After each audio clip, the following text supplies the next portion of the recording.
cuando ya va caminando.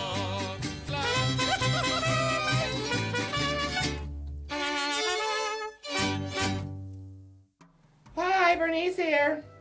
Don't mind me, I got a hormone problem. Forgot to take my pills. You know, strange things happen when you're in debt. First, my car broke down. Then my phone was disconnected. And then I was one electric bill away from being Amish. You know, people who claim to know everything are really annoying to those of us who actually do. You know, my Uncle Jaime told me this World War II story. He always told World War II stories because he was in World War II, obviously. But anyway, he was in the Marines, and they were stuck on this god-awful little island somewhere in the Pacific, right? They were running out of food. They were waiting for somebody to rescue them. They were there for days. Morale was getting pretty low. So my uncle, who was the sergeant, looked at his men and said, "Men,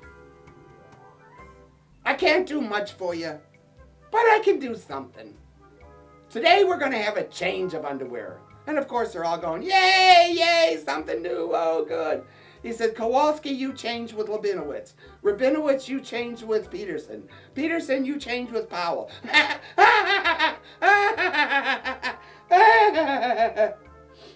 About 30 years ago, the CIA was advertising for some assassins, right? And they settled on 3 applicants who happen to all live here right now in the facility. There was, Walter, George, and Irv. They were chosen as the final 3. The CIA agent said to Walter, "In the next room, you will find your wife sitting in a chair. Kill her." Walter said, "No, I can't do that. That's my wife. I could never hurt her." The agent said, "Okay, you're dismissed. Next!" He says to George, he said, "Go into the next room and you'll find your wife there. I want you to kill her."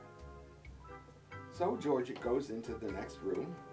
A few minutes later comes back crying and whining.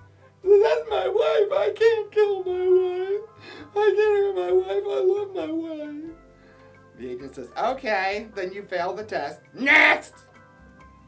And it's really too bad because the hitman pays pretty good, you know. Anyway.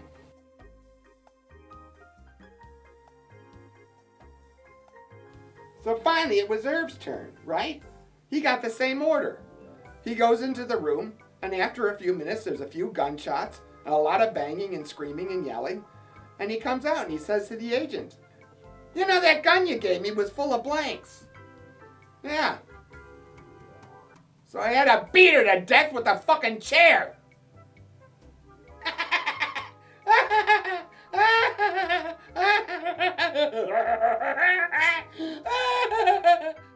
Come back and see me next week, okay? Bye! You want to hit that subscribe button for me before you leave? I'd really appreciate it.